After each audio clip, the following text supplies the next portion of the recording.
Good evening. So tonight I'm just going to do a brief video on basic Boken etiquette as well as some basic Boken movements. Um, First, I'm going to bow in, Sensei, everyone else. So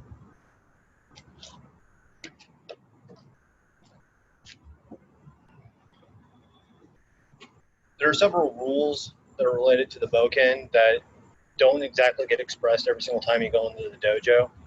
Um, One is always treat the Boken like it is a real weapon because it is a real weapon. Several people have been killed by these things.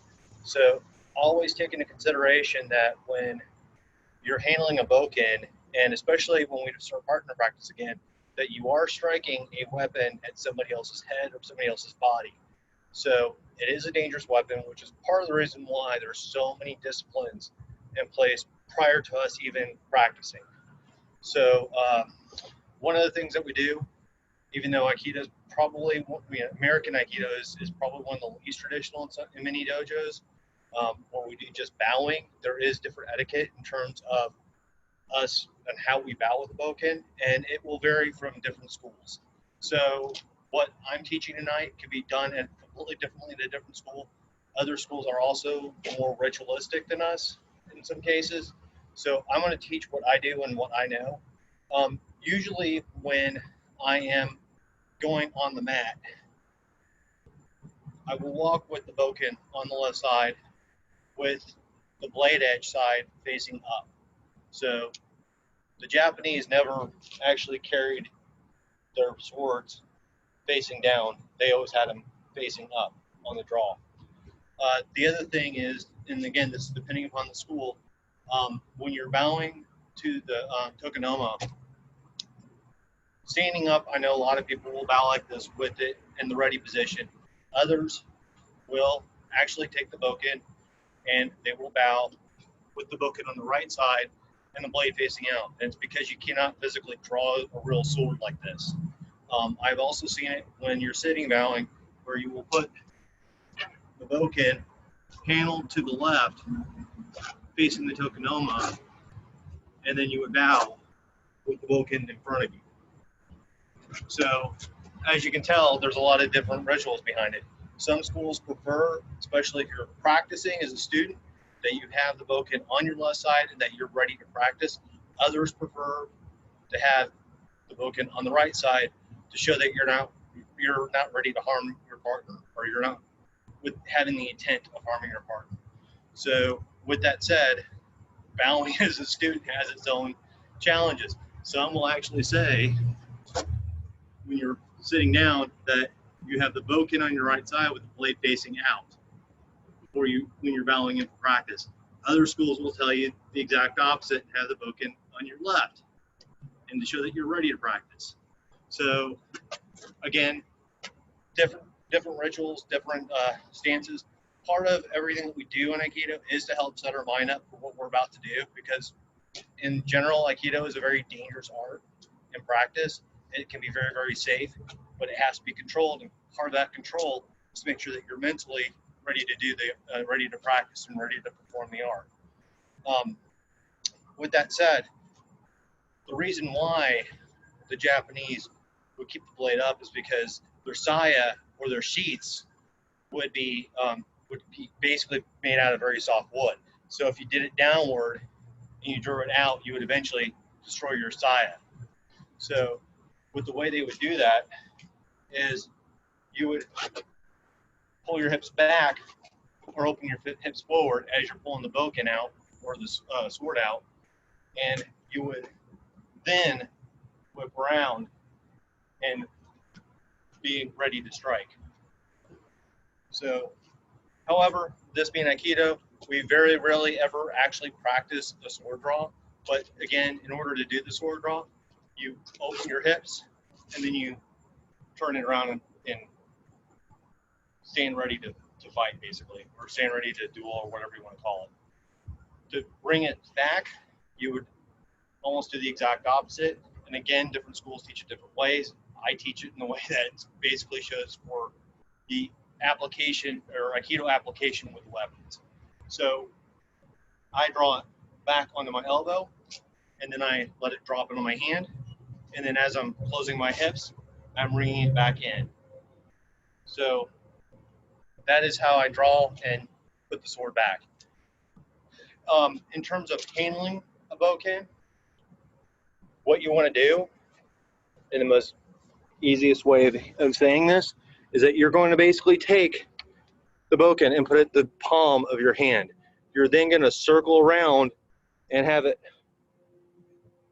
cup around, and what you're going to be doing is you're going to be holding on to this with your two smallest fingers. That's how it's actually held. On the upper hand, you're going to have a fist width apart, and you're going to see a V at the top. So that is how you would hold a bokken in general. You do want to make sure that, again, it's in the little cup of your hand, and that your palm is taking the brunt of it. And part of that is you're going to, if you ever do a ski, the ski is never meant with your arms, the bokken. This is supposed to be a sharp razor blade. So you're just pushing through with your body. In any case, so we're here. I've got, fist width apart. I've got my grip in the right place. The other differentiating part about Aikido weapons versus a lot of other weapons classes, to take a step back, mostly what I teach with Aikido is Aikido applications with weapons. So basically the principle is that if you're, and Saito Sensei used to say this as well, or actually I got this from Saito Sensei, is that you should be practicing as if you have a weapon in your hand, you're practicing as if you're open-handed, and if you're open-handed, you should be practicing as if you have a weapon in your hand. And so that's where that principle comes from. So with that said, unlike a lot of other more traditional weapons arts, we're not going to have an ironclad grip on our weapon.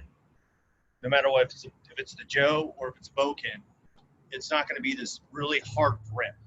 You want to have it to be light enough to where you're loose, but just tight enough to where you're not going to let the weapon go. So we're standing here, we're basically in a ready position, and one of the most basic strikes that you can do is the shomenuchi, and what that is you're drawing up and then you're cutting down. Now, again, you're trying to minimize the usage of your arms. Everything you should be doing should be driven from the hips and driven all the way through with your body motion. One thing about this is that I'm not pulling up with my arms and dropping down. I'm opening up with my hips and closing with my hips. So you don't want to just lift this up with your arms and use your arms. I can guarantee you that if you did that for a half hour, you will be dead exhausted, your shoulders will be sore, and chances are your arms are going to be sore. So what you're doing is you're keeping that extension, what is constantly heard of as unbendable arm, and that principle still applies here. You're basically doing unbendable arm, and you're just opening up. And as you can see here, my arms are staying extended. And then as I cut down, they keep that extension all the way down. The other thing that you're going to realize is that you don't want to lift your shoulders up. I see a lot of beginners do this. They come in and they lift their shoulders up when they strike. That, or they also do this and they duck down. So I always tell my students that if you run into a situation where you're ducking your head down, if you can basically do this, then you don't need to duck your head down. So again, with the shomenuchi, you're going to open up, strike down, or just take a step back, strike down, and note my speed. I'm not going that fast. You don't have to go fast to do weapons, especially if you're doing kata. Kata and saburi are the best time for you to do things as slowly as possible so you can get down every motion. The other thing that you can do, especially in this day and age where everybody has a camera or has a computer with a camera or even a mirror, you can look at yourself and check your posture. So what I mean by that is if you're here, you can look and you can tell that my back's straight. And then when I'm finishing, you can tell that my back's straight. You want your back to be straight at all times. The other little aspect is that, so let me just do a quick recap. So my arms are extended, my back is straight, and then the last part that's also key, and again, this is key with almost everything we do in Aikido, your knees are bent. Practically every single technique, you're going to need essentially extended arms. No, I said extended, not straightened. Extended arms. You need your back to be straight, and you need your knees to be bent. So those are three key things. And as you can see, it translates from Aikido, or sorry, your open-handed to the weapons practice. The other thing is that you want to stay as slow and controlled.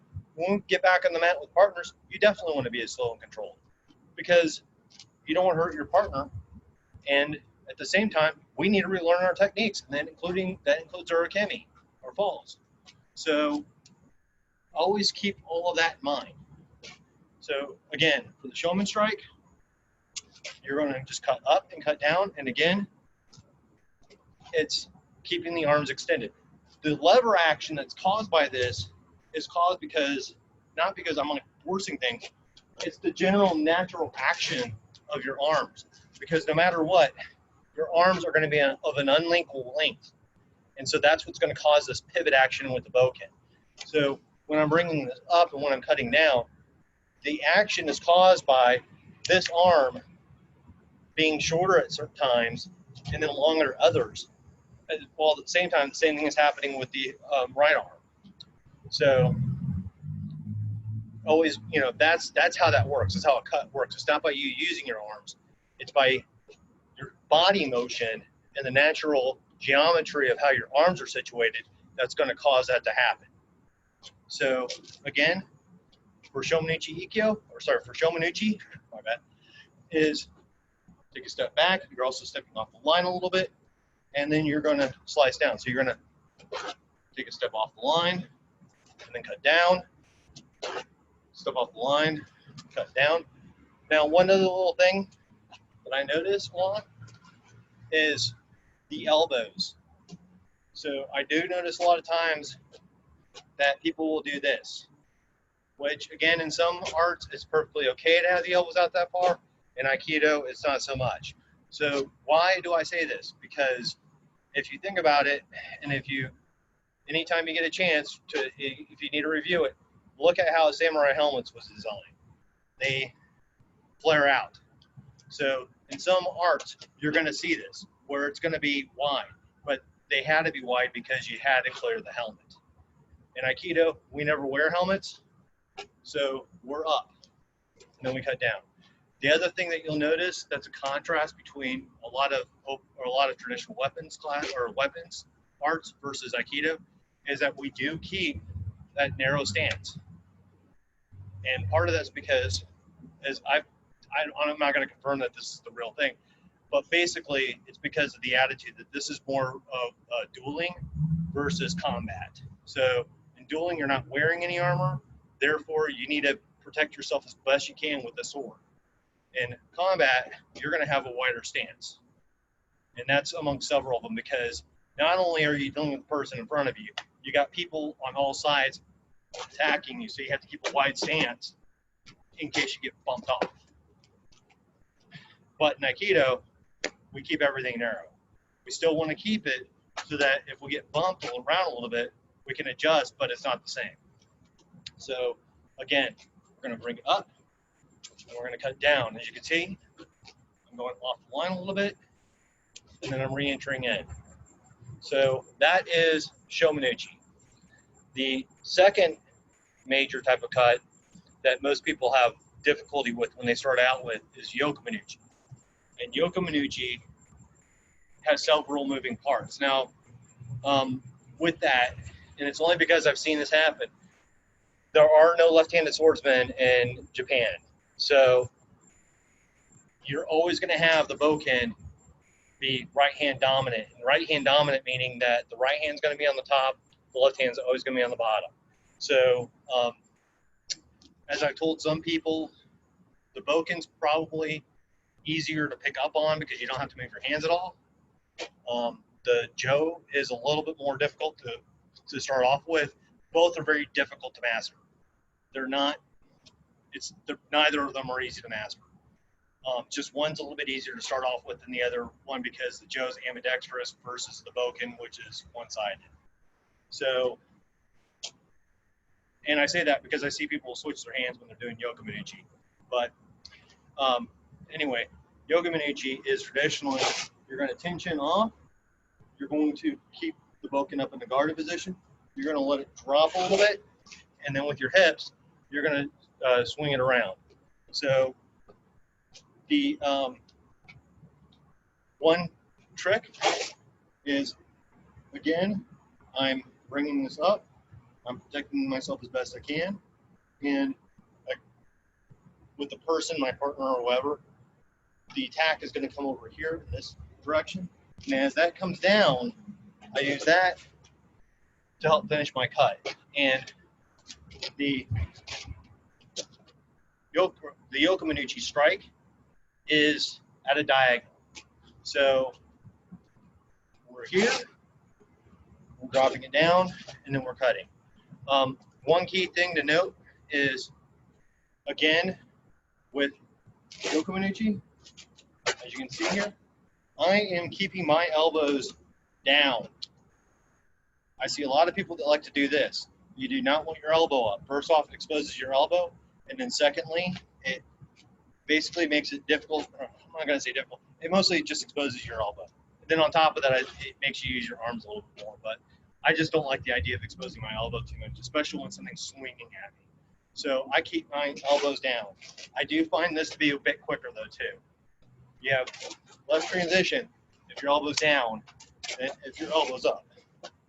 So always try to keep your elbows down. Don't ever bring them up. And then again, you don't ever do that with your open hand. You try to avoid bringing that elbow up. So we're here. You're going to swing around, and you're going to finish your cut. One thing I did not note previously with the Shominachi, but I'm also needing to say this with Yoka Minuchi anyway, is in either case, on any cut, you're going to finish flat. So as you notice, almost all my cuts, I'm going to say almost all because we all make mistakes, all of your cuts should finish flat and at about your belt line.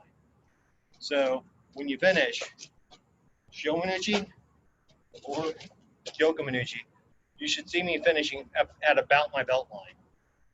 So, and again here, we're coming up, we're going to go around it, we're going to cut down. Now, the good thing about Yoka Minuchi is that you can do your strikes on either side. So, unlike Shominachi, which obviously you only strike in one direction, that's straight down the middle. Yoka Minuchi strikes from my left to my right, and then also my right to my left. So you have two options. So the one I'm going to start off with first is, again, the one where you're starting off from left to right. And why I like this one, or why I like to say this one first, because it's actually easier to do. As you can see, I need to see through my arms, and that's the challenge with the other one. And so you end up cutting down, but you can see where you're going the whole time. The other one's more difficult because you have to get this above your head, your hands are crossed, and you have to go around it still. So from the right to left, it's a little bit more complicated because you're bringing this up above your head. You got to look through your arms, but again, the challenge is that with the arms being crossed, you actually have a blind spot. So you come up, you protect yourself, and you cut down again. And everything will unwind as you cut down. So in terms of the basic drills, you can just do, you can keep going back and forth on this one. Shominachi, you can also do a walk. You can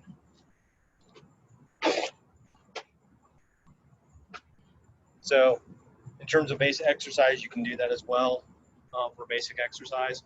The other thing that I do need to point out, again, you want to keep your back straight, your knees bent, and make sure you stay at a nice, slow, controlled pace.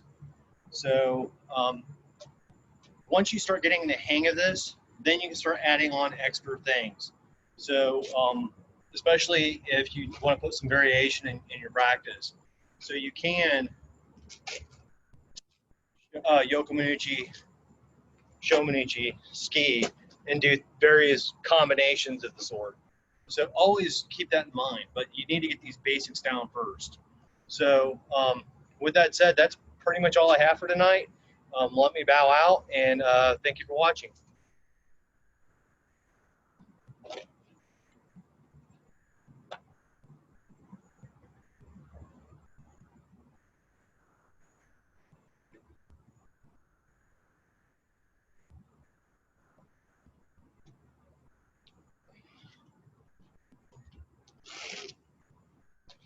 So I'm going to show what I normally do when I'm at the dojo.